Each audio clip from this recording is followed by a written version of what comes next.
Assalomu alaykum azizlar, yaxshimisizlar, charchamayapsizlarmi? Sizlar bilan bugun O'zbekiston Respublikasi Milliy markazi to'g'risidagi qonunni ko'rib chiqamiz. Milliy markaz bu inson huquqlari bo'yicha O'zbekiston Respublikasidagi markaz hisoblanadi. Xo'p, do'stlar, milliy markaz bor, bizda ombudsman bor, to'g'rimi? Qaranglar. Ombudsman parlamentar nazoratni amalga oshiradi.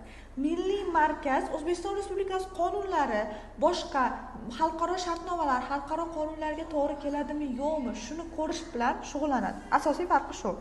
Inson huquqlari bo'yicha O'zbekiston Respublikasi Milliy markazi inson huquqlari sohasidagi O'zbekiston Respublikasi xalqaro majburiyatni bajarish bo'yicha davlat organlari va boshqa tashkilotlar o'zaro hamkorlik asosida bu qonunlarga rioya qilyaptimi, boshqa xalqaro shartnomalarga to'g'ri keladigan qonunlarni chiqaryaptimi, yo'qmi, shuni tekshirish, o'rganish, o'shalarni kuchaytirish, analiz qilish bilan shug'ullanadi. Inson huquqlari bo'yicha Milliy markaz har yili Prezidentga, Oliy Majlisga va Vazirlar Mahkamasiga O'zbekiston Respublikasida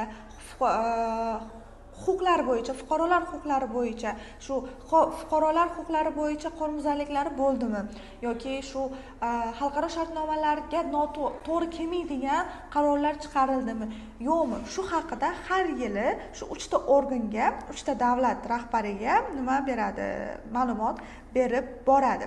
Endi markazni O'zbekiston Respublikasi prezidenti tomonidan saylaydigan direktor boshqaradi. Demak, direktor lavozimiga prezident tomonidan saylanadi va lavozimidan prezident tomonidan bo'shatilar ekan.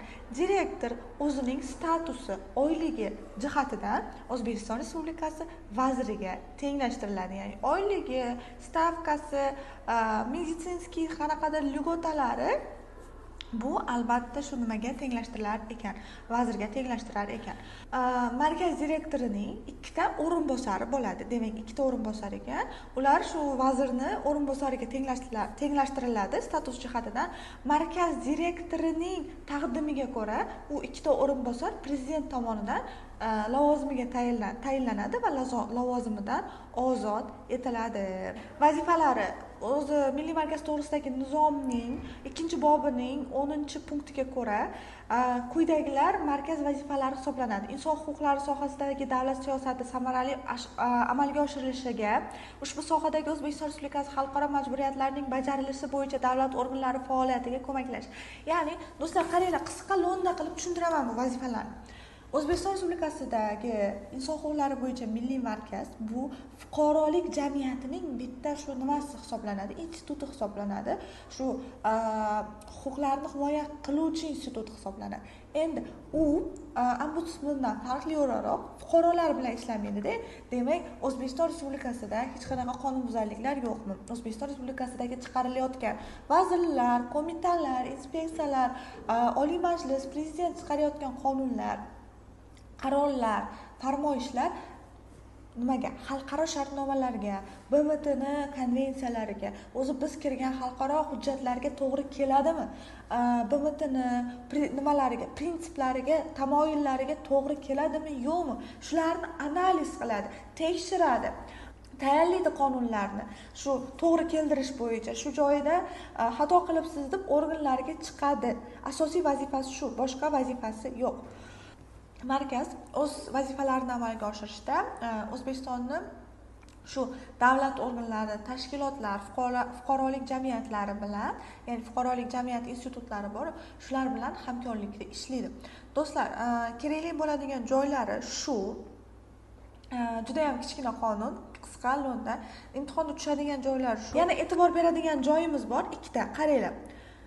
Markaz o'z faoliyatini amalga oshirayotgan payti inson huquqlari masalalari bo'yicha Oliy Majlis palatalari, Oliy Majlis qo'mita va komissiyalari, Vazirlar Mahkamasi, vazirliklar, idoralar hayatlari, Oliy sud plenumi, Konstitutsiyaviy sud, Bosh prokuratura, O'zbekiston Fanlar akademiyasi prezidiumi, ilmiy va ta'lim muassasalarining ilmiy kengashlari yig'ilishlarida ishtirok etish huquqiga ega. Demak, mana shu hammasi Oliy Majlis komissiyalari, Vazirlar Mahkamasi, vazirlar va idoralar hayatlari, Oliy sud prezidiumi, prokuratura, Konstitutsiyaviy sud, Fanlar akademiyasi prezidiumlarida, bundan tashqari boshqa ilmiy va ta'lim muassasalarida qatnashishi mumkin, kengashlarida. yig'ilishlarida. Xo'p, shu joyga e'tibor beringlar. Bu joyga ko'pchilik e'tibor bermagan. Ya'ni testda tushish ehtimoli bor. Mayda, lekin ana unaqa qichuv joyida tushishi mumkin bo'lgan joy. Keyin yana bitta narsa bor. Inson huquqlari masalalari bo'yicha O'zbekiston Respublikasi Oliy Majlis palatalari, Vazirlar Mahkamasi, Konstitutsiyaviy sud, Oliy sud, Bosh prokuratura, vazirliklar va idoralar, O'zbekiston Respublikasi Oliy Majlisining inson huquqlari bo'yicha ombudsman, prezident huzuridagi tadbirkorlik subyektlarini huquq va qonuniy manfaatlarini himoya qilish bo'yicha vakil bilan hamkorlik qiladi. Demak, qaranglar, ishtirok etadigani bor ekan va hamkorlik qiladigani bor ekan. Kim bilan hamkorlik qiladi? Inson huquqlari bo'yicha O'zbekiston Respublikasi Oliy Majlis palatalari, Vazirlar Mahkamasi, ombudsman bilan, Oliy sud bilan, Bosh prokuratura bilan, vazirliklar bilan, prezident huzuridagi tadbirkorlik subyektlarini huquqlari va qonuniy manfaatlarini himoya qilish bo'yicha vakil bilan hamkorlik qiladi. Bu joyi testda tushish ehtimoli juda ham katta, e'tiborli bo'lib tayyorlanamiz. Bo'ldi, asosiy joylari shu. Konstitutsiyaviy sudga O'zbekiston Respublikasining Konstitutsiyaviy sudi ko'rib chiqishi uchun qonunga muvofiq masalalarni kiritadi. Bu endi oddiy joylari, buni o'zingizlar bilishinglar kerak. Bu juda ham kichkina, lekin aytilgan joylarni yodlasanglar, xudo xohlasa kam bo'lmaysizlar. Hammaga rahmat. Пока.